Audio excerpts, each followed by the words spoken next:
Es un gusto estar con ustedes nuevamente. Desde aquí, desde el Ministerio Alfa y Omega, queremos enviarles un saludo a todos los que escucharán este tema en este día. Vamos a hablar acerca de los diferentes cánones que algunas iglesias consideran normativos en sus congregaciones. Pero antes queremos tener una corta oración, así que los invito que junto conmigo inclinen el rostro. Padre nuestro que estás en el cielo, santificado sea tu nombre, Señor. En esta hora pedimos la dirección de tu Espíritu Santo para poder exponer tu palabra y que pueda ayudarnos a afianzar nuestra fe en que tenemos la palabra profética más segura a la cual estamos atentos a oír. Gracias, Señor, por tu misericordia. Quédate con nosotros desde el comienzo hasta el final. En el nombre del Señor Jesús. Amén. Muy bien, en el tema anterior aprendimos algunas palabras o conceptos lingüísticos, como de dónde provenía la palabra Biblia, Antiguo, Nuevo Testamento, y los idiomas en que se escribieron la palabra santa, ¿verdad? El idioma hebreo, con algunas porciones en arameo, y el Nuevo Testamento que se escribió en griego koiné. Hoy queremos ver las estructuras de diferentes cánones que usan algunas iglesias como normativo, o sea, es su Biblia sagrada. Y quisiéramos en esta mañana comenzar con la Biblia hebrea o la Biblia masorética, que es la Biblia que se imprime en Alemania y tiene como nombre Stuttgartensia. O sea, la Stuttgartensia se imprime de los textos masoréticos originales, y de esta Biblia vamos a sacar la forma en que los judíos dividen el canon. Por supuesto, los judíos no le llaman Biblia, le llaman la Tanakh, ¿verdad? Ese es el nombre que ellos le dan al Antiguo Testamento. Solamente vamos a hablar en esta mañana acerca del Antiguo Testamento. Quiero, sin embargo, decirles algo. Vamos a comenzar a ir aumentando un poco, ¿verdad? Las enseñanzas de la palabra del Señor.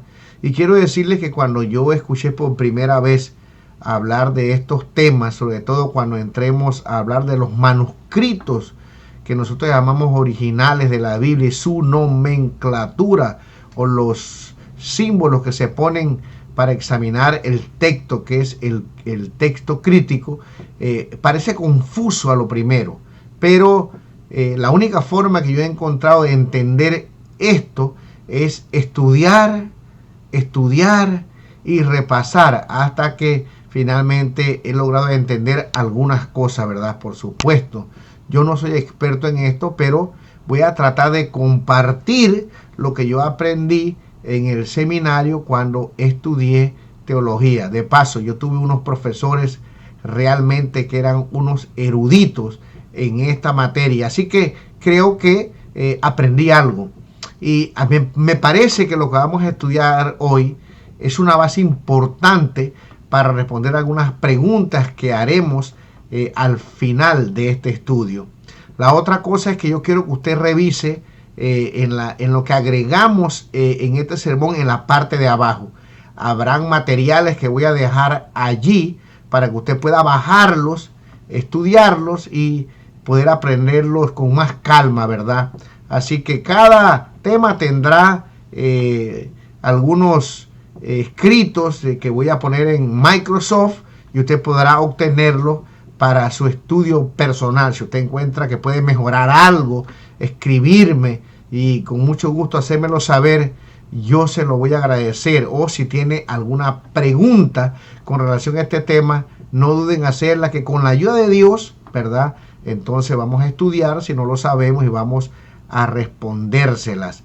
También quiero que usted pueda compartir estos videos con sobre todo aquellas personas que están aprendiendo la palabra del Señor. Creo que en esta mañana vamos a poner una base muy importante que nos ayudará a entender cómo Dios ha protegido la palabra del Señor a través de la historia y poder llegar a la conclusión de que el texto que tenemos nosotros hoy es un texto confiable que contiene el mensaje de salvación. Muy bien, comencemos con el canon de los judíos o la Biblia hebrea.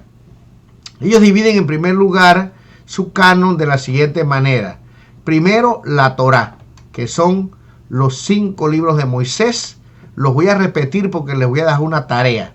Usted debe aprenderse los 66 libros que hay en la Biblia de memoria. Esto es muy importante, ¿verdad? Apréndaselos todos.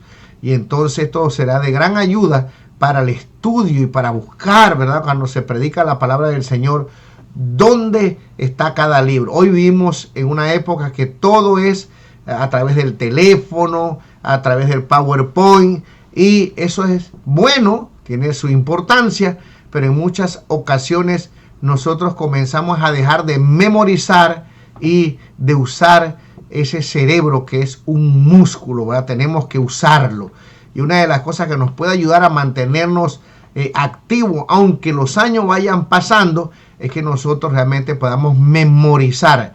Y cuando hablemos, mis queridos hermanos, acerca de los escribas, usted va a ver cómo estas personas que se dedicaron a transmitir el texto grababan cada una de las palabras. Muy bien, comencemos entonces. La Torá, ¿verdad? Los 5 libros de Moisés.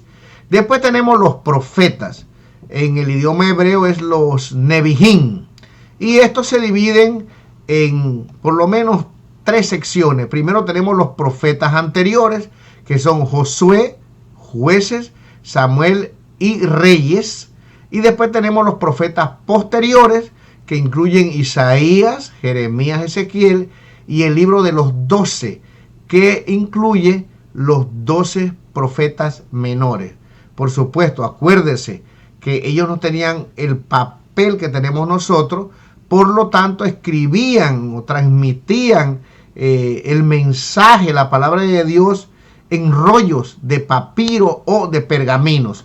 Y entonces ellos no podían escribir, y cuando terminaban de escribir un libro simplemente cortaban o botaban la otra parte del rollo que no estaba escrito, sino que ellos escribían el rollo completo.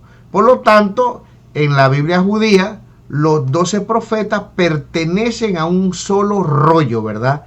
Es por eso entonces que ellos ponen esto como un solo libro. Nosotros tenemos la ventaja que tenemos papel y ahora tenemos la imprenta, entonces podemos dividir esos 12 profetas y no perdemos papel, ¿verdad? Es una bendición en el tiempo que estamos viviendo. Sin embargo, ellos tenían que aprovechar al máximo los rollos que ellos tenían. Muy bien, después tenemos lo que se llaman los escritos, que serían los Ketubim. Ahí tenemos los Salmos, los Proverbios y Job. Y tenemos lo que se llama los 5 rollitos. En el idioma hebreo es Megilot, donde se encuentran los libros de Ruth, Esther, Lamentaciones, Eclesiastés y el Cantar de los Cantares. Estos 5 libros o rollitos se leían en fiestas judías religiosas. Por ejemplo, el Cantar de los Cantares se leía públicamente en el sábado de Pascua. El libro de Ruth se lee antes de la lectura de la Torá en la mañana del Shavuot, que sería la fiesta del Pentecostés. Las Lamentaciones es una lectura que se lee en el 9º mes de Ab, donde las comunidades judías recuerdan las calamidades por las cuales ha pasado el pueblo de Dios, en especial la destrucción del templo que construyó Salomón. Eclesiastés se lee en la fiesta de Sukkot, que son las fiestas de las cabañas, y Esther, ¿verdad?, recuerda la liberación que se hizo en los tiempos de la reina Esther, cuando los judíos iban a ser exterminados y Mardoqueo, ¿verdad?, interviene hablando con la reina Hadasa, y finalmente se da un decreto para que los judíos se puedan defender, y entonces establecen una fiesta que se llama la fiesta del Purim. Y tenemos los otros, que son Daniel, Esdras, Nehemías y Crónicas. Si nosotros contamos estos libros, como los tiene el canon judío, vamos a encontrar que hay 24 libros en total, ya que ellos no dividen tampoco primera ni segunda de Reyes, ni primera ni segunda de Samuel, tampoco Nehemías y tampoco Esdras, ¿verdad? Así que entonces vemos que el canon de la Biblia judía contiene 24 libros que equivalen a los 39 libros que tenemos nosotros en nuestra versión.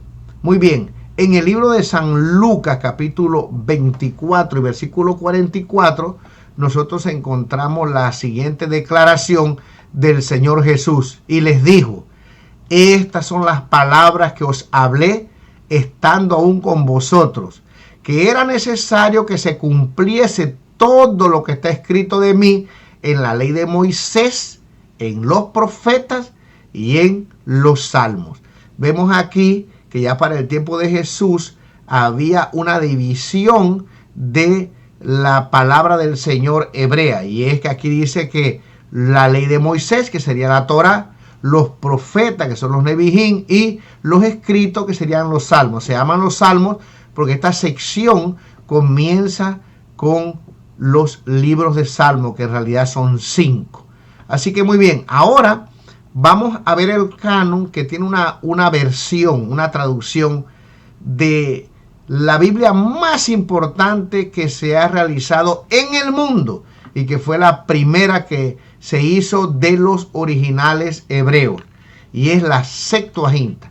Esta Biblia es muy importante. Tiene varias razones por las cuales lo son.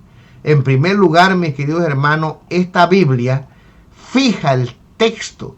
O sea, ustedes saben, como hemos estudiado, que el idioma hebreo no tiene vocales y que es consonántico. Puede haber algunas dificultades cuando se lee, se pueden intercalar otras vocales, como veremos cuando estudiemos el asunto este de los manuscritos. Sin embargo, la Septuaginta, al ser traducida por judíos, pone ahí el texto con las vocales.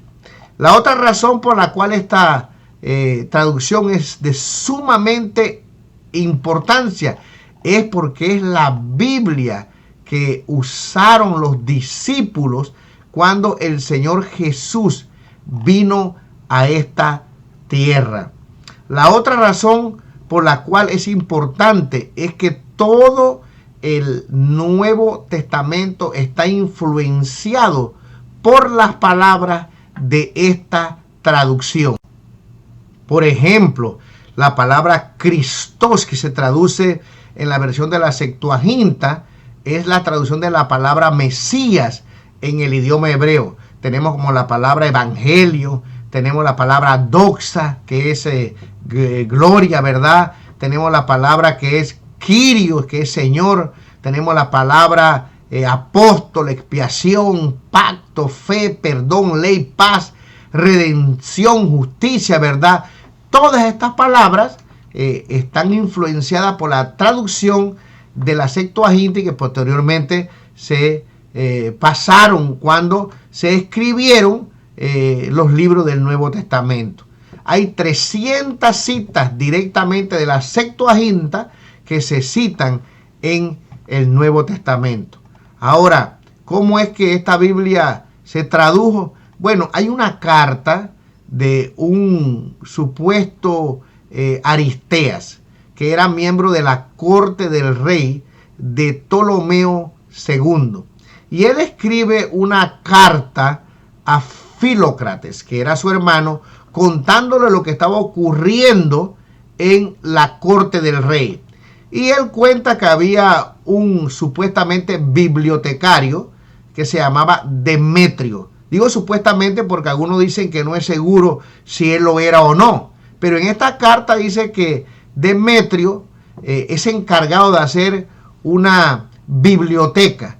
al rey Ptolomeo y a los griegos, a los reyes griegos, desde Alejandro Magno, le interesaba mucho lo que tenía que ver con la cultura, la escritura, ¿verdad? Entonces ellos querían tener una biblioteca que pudiera contener libros de toda clase, y Demetrio le informa al rey Ptolomeo II que había un libro que tenían los hebreos y que era un libro muy importante escrito en otra lengua, y que ese libro contenía cosas muy sabias, y que él creía que debería ser traducido y pertenecer a la librería o a la biblioteca que se estaba realizando.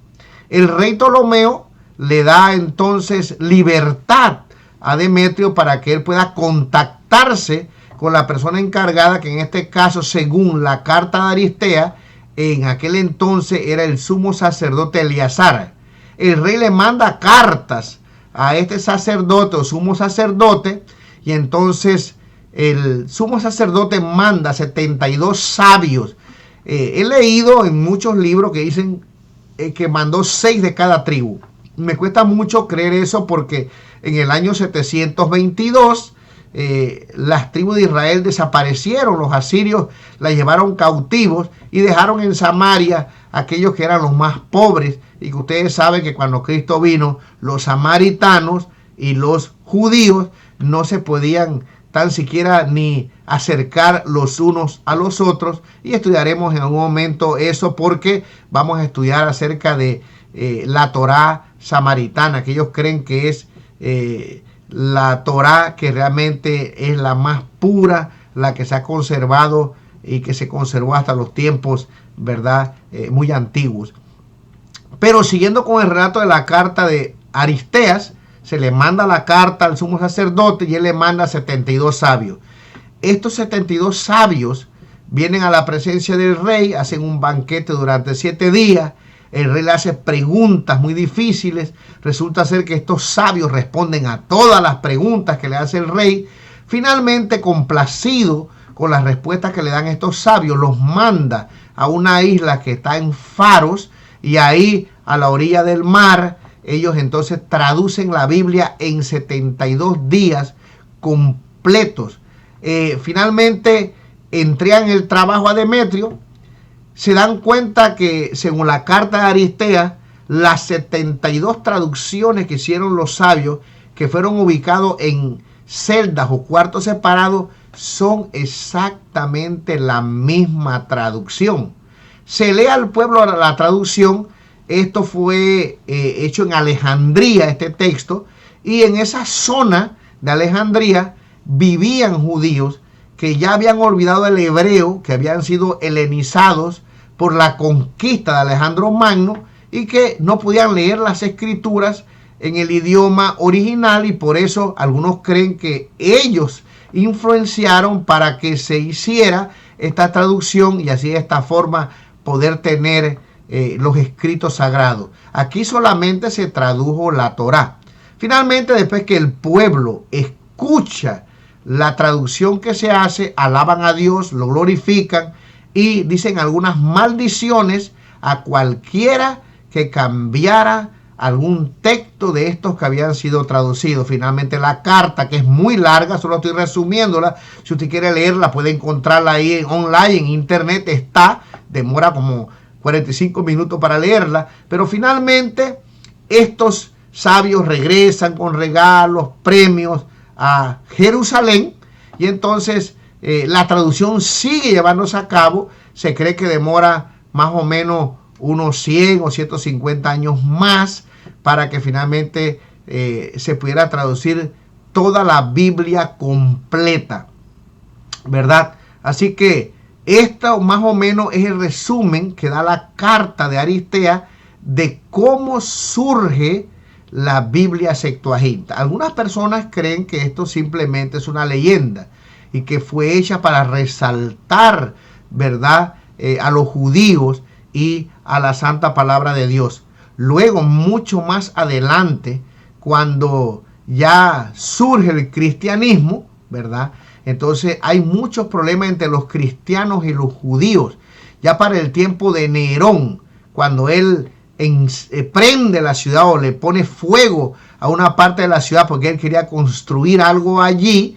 Entonces se culpan a los cristianos de ser los autores de este evento o de esta tragedia. Y entonces desde allí comienza a haber una separación entre los judíos y los cristianos, y había muchos debates entre ellos. Y esa Septuaginta, que era considerada anteriormente tanto por judíos como cristianos como una Biblia inspirada, sagrada, que el texto venía directamente del hebreo y que fue traducido por los judíos, comenzó a tener problemas. Así que tenían discusiones entre unos y los otros. Los cristianos sacaban la Septuaginta y los hebreos le decían: esa Biblia es una traducción.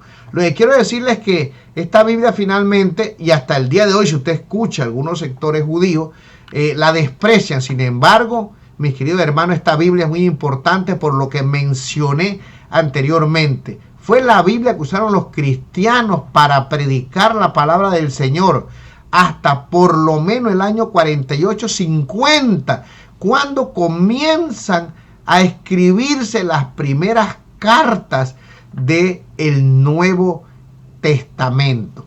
Así que es una traducción realmente que yo les recomiendo que usted la pueda conseguir. Está en español, puede bajarla del internet o puede comprar la Biblia en griego y, ¿por qué no?, tratar de entender algunas cosas. ¿Tiene algunas dificultades? Claro que sí, pero eso lo estudiaremos mucho tiempo después o posteriormente, cuando compararemos algunos textos críticos, algunas cosas que no tienen importancia en el mensaje de salvación. Dios ha protegido el mensaje. Quiero decirle que la palabra de Dios es fiel y segura. Muy bien, vamos a leer después de esta introducción de cómo tal vez se realizó la Septuaginta, a estudiar o a mencionar el canon, la división que tiene este canon, que es considerado por los griegos la Biblia normativa para sus iglesias. Ahora, permítame recapitular aquí un poco.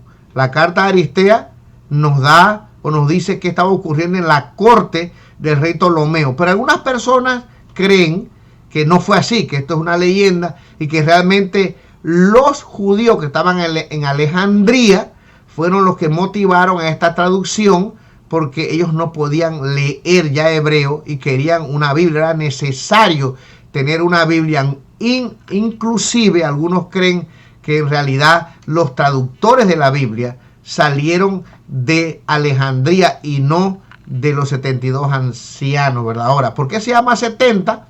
Porque siguiendo la carta de Aristeas, fueron 72 sabios que fueron enviados y redondearon el número a 70, Septuaginta, que es el idioma en griego. Ahora vamos a leer el canon, cómo está formado el canon de la Septuaginta, y que de paso, mis queridos hermanos, ha influenciado en las demás traducciones a través de la historia. Muy bien, ellos tienen de igual forma lo que es el Pentateuco, así le llamamos nosotros. Ahora, los nombres que tenemos nosotros en la Biblia nuestra en español, la mayoría, los nombres de los libros provienen de la Septuaginta y no de la Biblia hebrea.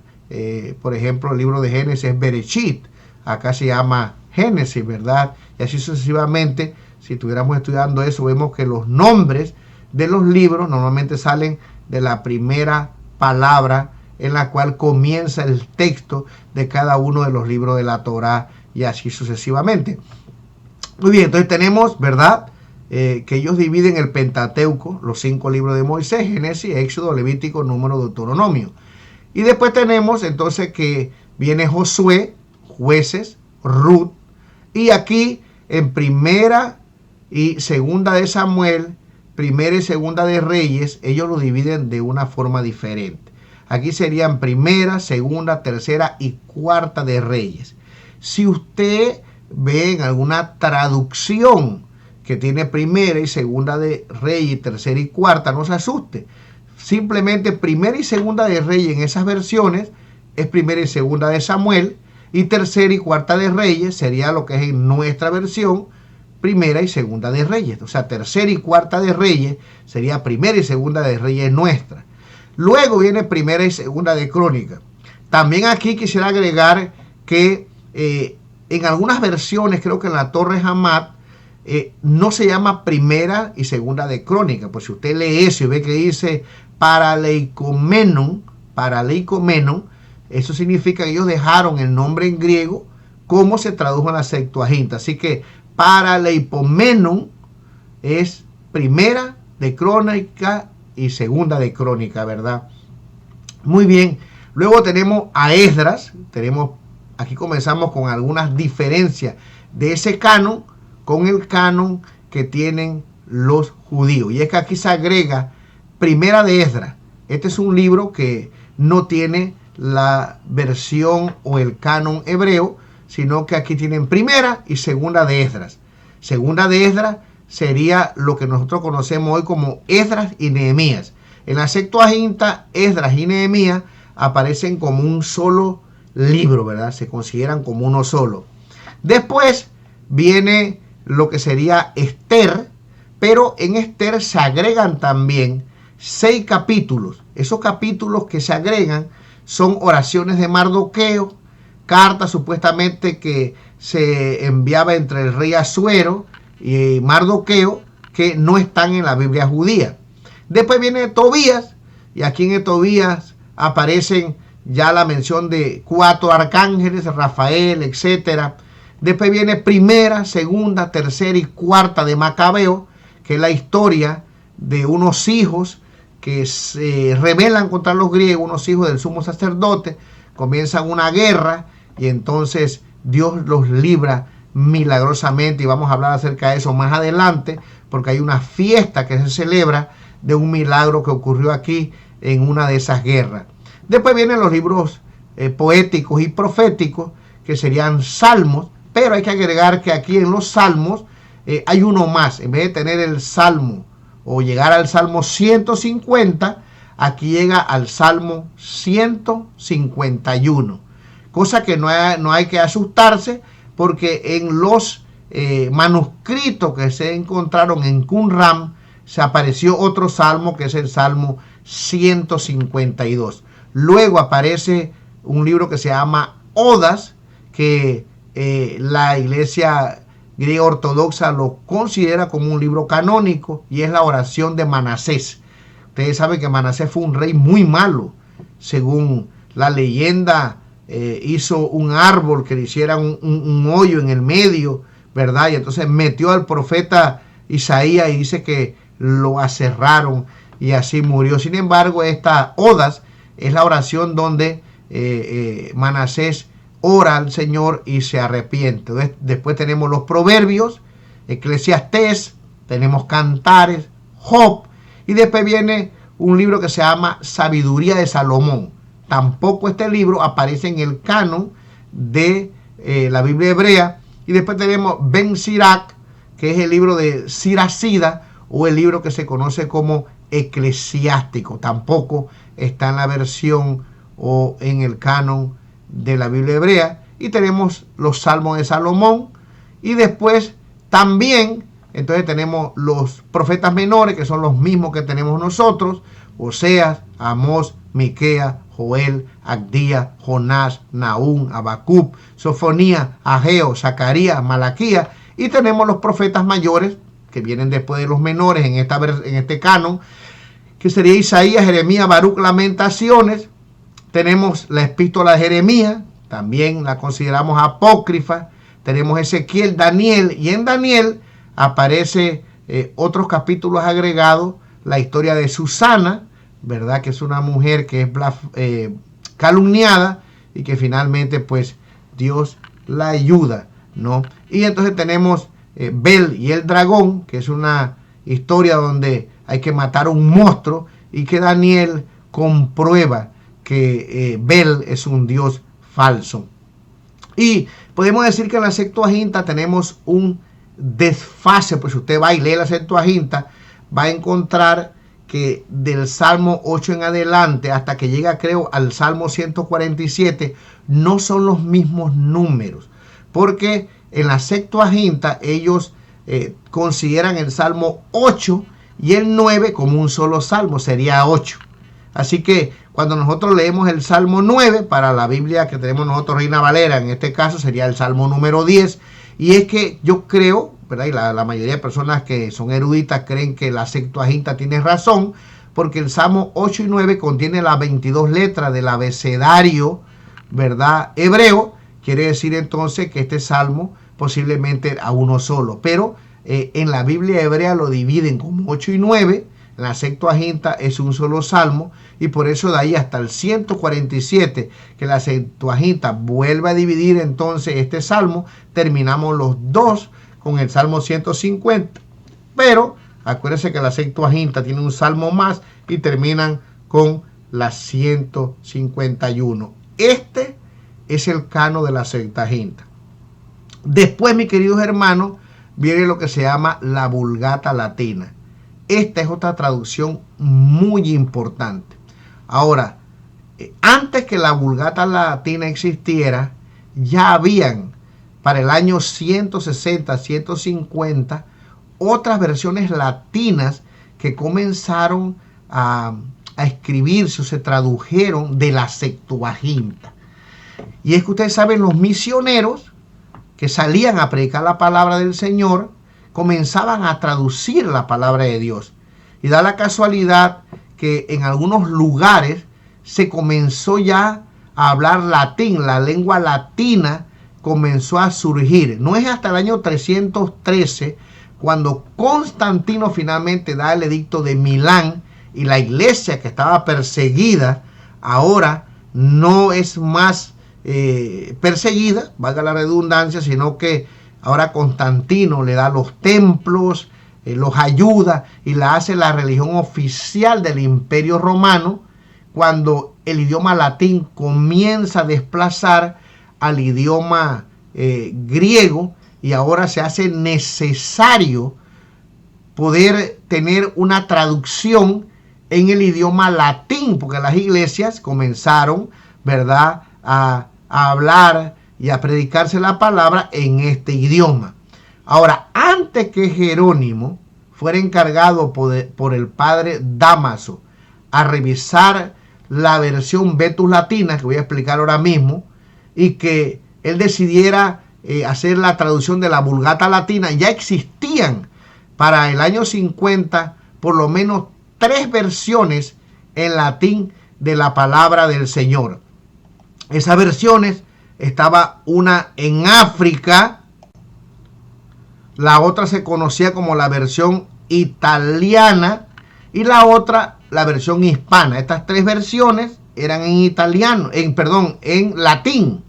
Y al conjunto de estas 3 versiones que se habían hecho se llama la Vetus Latina.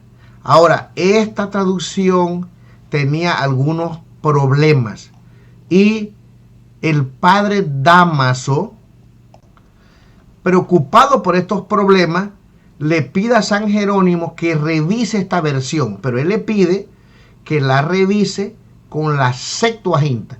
Y es que, como les dije, la Septuaginta era considerada la Biblia más sagrada que había para los cristianos. Ahora, Jerónimo obedeció a lo primero, comenzó a revisar los textos, y era que los textos de la Vetus Latina fue una traducción que se hizo independientemente. Cada persona piadosa tradujo la Biblia, y primero, por supuesto, se comenzó en las iglesias a leer en latín, ¿verdad? Se leía, y hasta que se hizo necesario tener una Biblia en latín. Y entonces cada uno de algunas personas que no conocemos quiénes eran, la verdad, y comenzaron a traducir estas versiones en África, en Italia y la hispánica.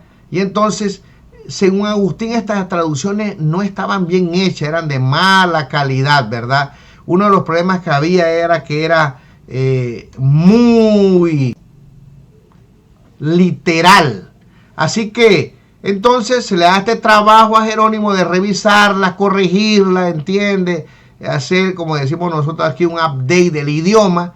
y él comienza a hacerlo, pero se muda a Belén para seguir el trabajo allá, y entonces se junta con judíos y llega a la conclusión de que para poder tener una Biblia que sea lo más exacta y una mejor versión, debería hacerse directamente del idioma hebreo.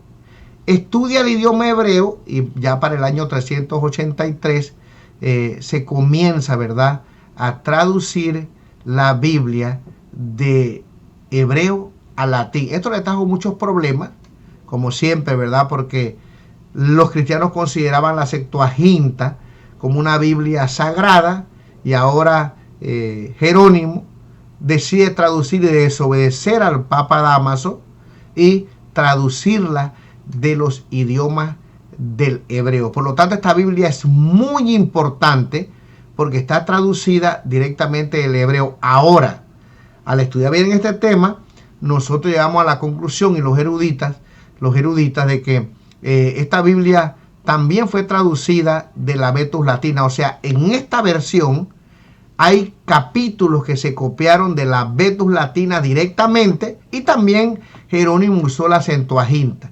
O sea que en algunos casos realmente utilizó el hebreo, pero en otros casos también utilizó algunos capítulos y pasajes manuscritos de estas dos traducciones. Las Vetus Latinas, que es el conjunto, ya dijimos, de las tres versiones que existían, y de la Septuaginta. Esto trajo, ¿verdad?, como consecuencia que en esta versión se incluyeran también los libros que los cristianos consideramos como apócrifos. Vamos a leer ahora el canon de la versión Vulgata Latina.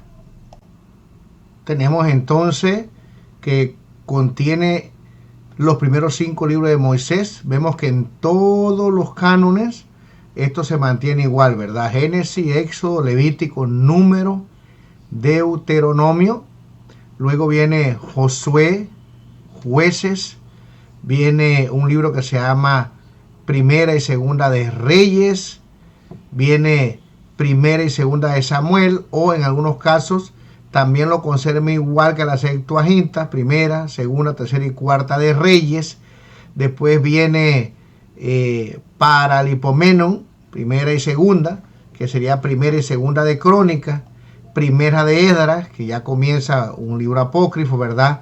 Segunda de Esdras, que es el que contiene Nehemías y el mismo libro de Esdras. Después viene Tobías, Judith, Esther, Salmos.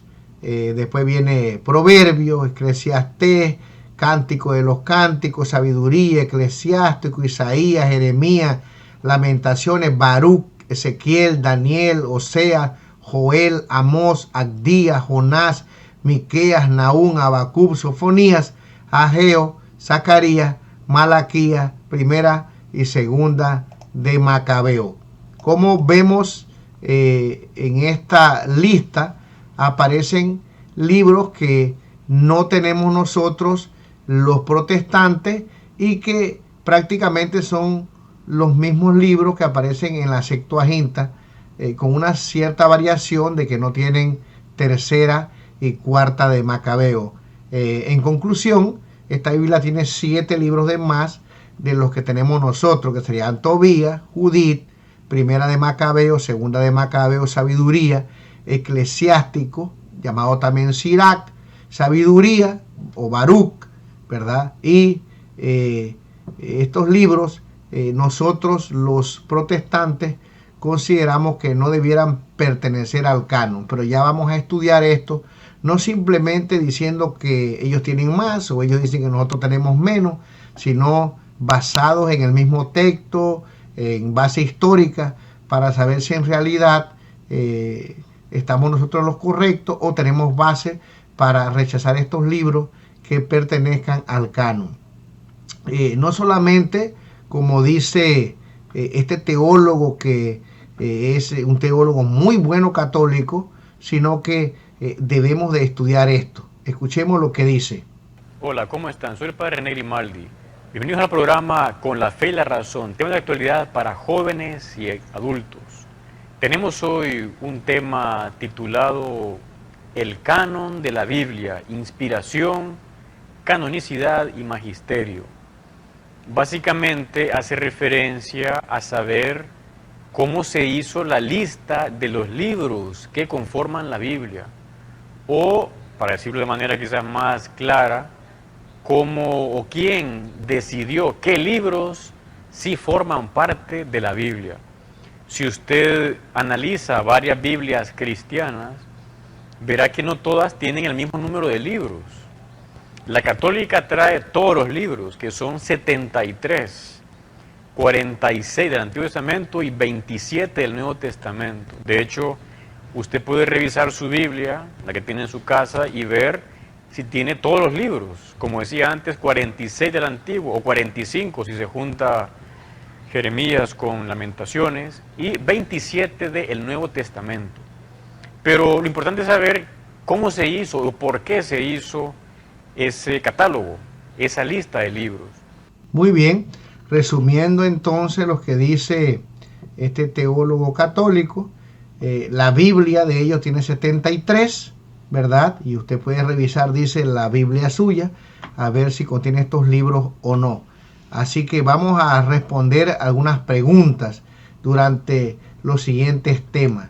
¿Quién fue el que autorizó escoger ciertos libros y ciertos libros no? ¿Es confiable la palabra que ha llegado a nuestros días hoy?